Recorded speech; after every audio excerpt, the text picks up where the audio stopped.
Alix Patti. Bonjour à tous, bonsoir. Excusez-moi. Bonsoir. Bonsoir. Allez bien. Est-ce que tu peux parler plus proche du micro parce qu'on t'entend de loin, s'il te plaît? Pourtant, je parle vraiment du côté du micro. Je vais essayer de mettre un peu plus de volume peut-être. Est-ce que là, vous m'entendez? Oui, c'est bon. Donc, je disais bonsoir à tous. Alléluia, que le Seigneur vous bénisse. Alors, moi, ce que je voulais partager avec vous, c'est juste que vraiment, pendant ces moments, vraiment, le Seigneur m'a vraiment mis à cœur que j'ai compris vraiment le temps qu'on pouvait développer en fait à rester en présence du Saint-Esprit. C'est vraiment lui le gouverneur, c'est lui qui nous gouverne aujourd'hui, c'est lui qui gouverne l'Église. Et que l'Église a été laissée entre ses mains et que vraiment, souvent, on ne lui donne pas assez de temps en fait pour qu'il s'exprime au-dedans de nous, bien au milieu de nous en fait. Et j'ai vu que pendant ces temps, vraiment, le temps a été donné au Saint-Esprit, vraiment, on s'est beaucoup mis vraiment à cette intimité, en fait, à parler beaucoup plus avec le Saint-Esprit. Et vraiment, ça a changé, en fait, ma manière de voir les choses par rapport à ça, par rapport au temps qu'on pouvait consacrer dans nos moments de prière, dans l'intimité avec le Saint-Esprit. C'est vrai que souvent, après, je ne vais pas généraliser, peut-être pas pour tout le monde, mais voilà, peut-être tendance plus à passer beaucoup plus de temps peut-être dans les prières d'intercession ou à demander, mais vraiment le Saint-Esprit, c'est peut-être des 5 minutes ou 2 minutes qu'on va lui accorder. Mais là, j'ai trouvé que vraiment lui donner beaucoup plus de temps de s'exprimer, de parler au milieu de nous.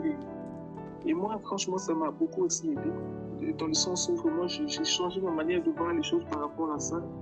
Et que je pourrais aussi encourager à tous ceux, toutes celles qui sont là vraiment à être encouragés pour moi à chercher la présence de Saint-Esprit beaucoup plus dans notre temps d'intimité et puis vraiment à développer cette relation vraiment avec le Saint-Esprit d'une autre manière que peut-être comme nous l'avons vécu avant, quoi. Donc voilà, moi c'est vraiment ça que je voulais partager avec vous pour ces moments qu'on a passés ensemble en fait. Que Dieu vous bénisse. Excusez-moi, je ne me suis pas présentée au début, donc Patricia de Rennes.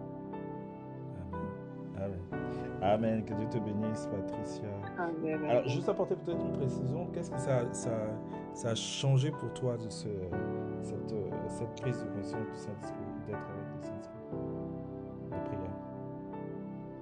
Qu'est-ce que ça a changé particulièrement pour toi? Enfin, vraiment dans le sens de peut-être pas conduire les prières, mais voilà, moi ça m'a changé dans le sens où je vois ma relation autrement en fait avec le Saint-Esprit. C'est plus vraiment de le rechercher, puis vraiment de rechercher cette intimité-là, de ne pas vraiment survoler ces moments-là, mais en tout cas, c'est vraiment la personne qui est avec nous tout le temps en fait. C'est la personne qu'on doit rechercher tout le temps. C'est la personne à qui on doit demander plusieurs fois. C'est un compagnon de tout le temps en fait. Chaque jour, on doit vraiment rechercher cette intimité avec le Saint-Esprit. Amen, amen, amen, amen. Est-ce qu'on peut rendre grâce à Dieu pour son témoignage? Parce que c'est un enseignement et je pense que chacun de nous a pris par rapport à ce qu'elle dit, on peut prendre conscience que la relation avec le Saint-Esprit, c'est de la manière aussi dont on comprend le Saint-Esprit, où on a été enseigné sur le Saint-Esprit. Et moi, c'est vraiment le temps de prière, surtout avec Julie, que j'ai... En fait, ça m'a donné comme un déclic, je dirais. Ça m'a donné comme un déclic. Et je me dis, mais Seigneur, mais c'est vrai. Mais il y a des choses qu'on fait, en fait, on ne se rend pas compte. Mais le peu de temps qu'on peut lui accorder, c'est... Mais même pour nous-mêmes, en fait, ça nous donne pas un certain développement dans notre vie spirituelle, en fait, dans notre vie chrétienne. Et c'est là le point fort, parce que Christ a laissé l'Église entre les mains du Saint-Esprit. Et c'est le Saint-Esprit qui gouverne, comme je le disais tout à l'heure. Donc vraiment, il faut rechercher en profondeur cette relation avec lui. Et moi, ce que je relève dans ces temps, vraiment, c'est ce qu'on a fait, en fait. Pour moi, c'est ce qu'on a fait. Et donc là, de la manière de prier, c'est sûr que pour moi, vraiment, ça va changer. Ça va vraiment changer. Amen. Amen. Que j'aborderai vraiment les temps de prière, les moments avec la romance, avec le Saint-Esprit d'une autre manière, comme je le faisais hier en fait. Amen. Amen. C'est ce que ça m'a appris pour ce temps de prière. Amen. Amen. Est-ce que nous pouvons élever nos voix et dire merci à Dieu